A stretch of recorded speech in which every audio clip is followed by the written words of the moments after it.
The Republican National Committee has censured the only two Republicans on the House committee investigating the January 6th attack on the Capitol. A resolution approved Friday denounces Representatives Liz Cheney of Wyoming and Adam Kinzinger of Illinois for, quote, participating in a Democrat-led persecution of legitimate political discourse. Both Cheney and Kinzinger have defended their roles on the January 6th committee, condemning the violence that day. Joining us now for more on this is Ed O'Keefe and Caitlin Huey-Burns. Ed is a CBS News senior White House and political correspondent and my booth buddy in the White House. And Caitlin is a CBS News political reporter. Caitlin and Ed, I'm so happy to see you both and so happy that we got the red and blue memo for today. Ed, I want to start with you because in some ways this is not new. Plenty of Republicans have criticized Representatives Cheney and Kinzinger before. Does a formal censure, though, from the RNC have any real consequences, or do you think it's largely symbolic? Probably not for Congressman Kinzinger, who is retiring anyway and has essentially formed a political organization that is designed to set himself apart from Republicans who are doing and passing resolutions like this one. But for Congresswoman Liz Cheney, who is still on the ballot, facing re-election later this year in Wyoming, who's already been censured and essentially shunned officially by the Wyoming State Republican Party, it's going to make her re-election potentially that much more difficult unless she spends a lot of time in Wyoming between now and Election Day knocking on doors and convincing voters there in an overwhelmingly Republican state that she deserves to be sent back to Washington. So, you know, mostly symbolic, but certainly puts the Republican National Committee not only on the record as disagreeing with what they're doing in association with the January 6th committee, but also by endorsing this idea that what went on January 6th, despite the deaths, despite the unprecedented violence, assault and attack, and some would call it invasion of the U.S. Capitol, they consider it officially to be legitimate political discourse, something that has roiled some Republicans across the country and certainly disturbed many Americans in the last few days. And Caitlin, how have the representatives responded to these censures so far? Well, Liz Cheney's response was really notable. She tweeted out video from January 6th and kind of contrasted that with the, quote, legitimate political discourse that the RNC described it as. And that split screen really, said it all. And you can imagine that Democrats are going to be taking note from that tweet and likely playing it in ads leading up to the midterm elections. As Ed mentioned, Kinzinger is on his way out of Congress. Liz Cheney has already been booted from her leadership position in the House. So the question is, why now? Why bring this up now when Republicans have a long list of things that they could be focused on, that they could be using to craft attacks against Democrats heading into the midterm elections? And we've seen in state parties across the country these types of punishments for those who have crossed Trump in some fashion. Remember, last year we saw state parties issue censures or some kind of rebuke against those who voted to impeach the former president. And you're seeing, consequences within the party for those who have crossed the former president. And we've also seen some retire from Congress or head for the exits already. So the question that a lot of lawmakers within the Republican Party, as they're coming back to Washington tonight, are asking is why focus on this now when we have lots of other things that we could be talking about instead? And the timing of that headline, Ed, was pretty remarkable because we were also hearing about the former Vice President Mike Pence was for the first time explicitly condemning former President Trump about his false election claims. So there's clearly a crack widening in the GOP, some party members siding with Pence and other Republicans maintaining their loyalty to former President Trump.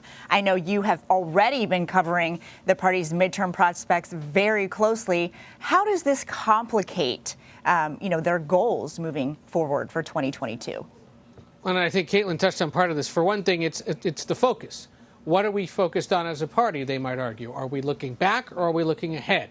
Pence is certainly in the look ahead column while making clear that he is completely distancing himself from what the former president has done and said in the past.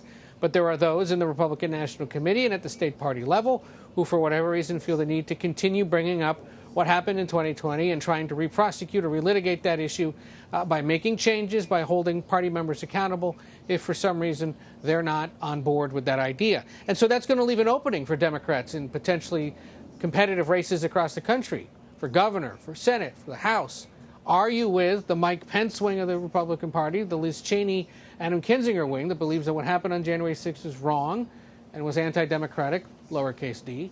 Or are you with former President Trump and leadership of the Republican National Committee and a growing number of members of the House of Representatives especially, and state and local party leaders across the country who believe that the president's re-election was stolen, that what happened on January 6th was legitimate political discourse, and that we have to continue to keep fighting to change laws in this country in order to make it easier for people like us with our point of view to win elections. And you know, all I kept thinking last week, Weijia, is it was a pretty good week for President Biden in a lot of regards. You know, decent jobs report. The ISIS leader was killed, so he, you know, on the economy, on national security, he scored some wins. And then the Republican Party went and did it when it did, and is saying what it's saying, and is reminding voters who do not necessarily pay a lot of attention to this, but do occasionally hear about it, that, oh my gosh, the Republican Party is still all messed up and divided over what exactly happened on January 6th and how to proceed. And so I think you're going to hear from a lot of Democrats in the coming weeks that say, look, if the economy rebounds, if the mask mandates go away, if the president is seen to be doing things to protect the nation's security and his poll numbers start to go up, and Republicans keep fighting over the past, in essence, and what they should be about in the future, gosh, maybe our prospects in these elections this November aren't as bad as we initially thought. Because if anything, we might just, you know, manage to win these by not shooting ourselves in the foot, as they might believe many Republicans are, by continuing to have these debates about the past. Well, to that very point, Ed, here is some of how Florida Senator Marco Rubio characterized the January 6th House Committee on Face the Nation just this past Sunday. Anybody who committed crimes on January 6th should be prosecuted. If you entered the Capitol and you committed acts of violence and you were there to hurt people, you should be prosecuted, and they are being prosecuted. But the January 6th Commission is not the place to do that. That's what prosecutors are supposed to do. This commission is a partisan scam. They're going after, the purpose of that commission is to try to embarrass and smear and harass as many Republicans as they can get their hands on. That's what you believe your two Republican colleagues are doing? Liz Cheney Well, I believe that's what the commission is doing. Caitlin, has Rubio or other Republicans proposed a specific alternative to investigating the events of January 6th? Well, it's interesting because they had an opportunity to do that. There was a vote on whether to have a bipartisan commission, kind of in the style of the post-9/11 commission, but the majority of Republicans in the Senate voted against that, including Mitch McConnell. And so you have had Republicans opposed to that commission, and ever since the establishment of this select committee, they have been painting it as a partisan exercise, and they have been trying to say, you know, talking to lawmakers during that vote last year, you know, a lot of them would tell us, look, we don't want this commission because we're just ready to move on. We think that the Justice Department and the legal, you know, arms can handle the prosecution of these criminal offenses, and we just want to move on and talk about the things that we want to talk about ahead of the midterm elections and try to win seats and be united as a party. However, all of that is becoming more complicated the more information comes out of this committee, and the more that you have the former president still engaging, still going after Mike Pence, for example. That creates these positions where these Republican lawmakers who want to move on and talk about inflation, talk about crime, talk about immigration even, the president's foreign policy, all these other issues that they would like to talk about, they are revisiting these as well. And as much as they want to move on and kind of condemn those who are participating in what they call a partisan exercise, you know, a lot of this is they're trying to be united, and that the Cheneys and the Kinzingers are trying to divide them. However, the more that they're focused on that, of course, is more of a distraction from what they could be talking about. The RNC, for example, didn't come forward with a big agenda and plan for 22. The big headline was, of course, this news. Caitlin and Ed, thank you so much for joining us today. I love spending some time with you, and I'm sure we'll see you soon.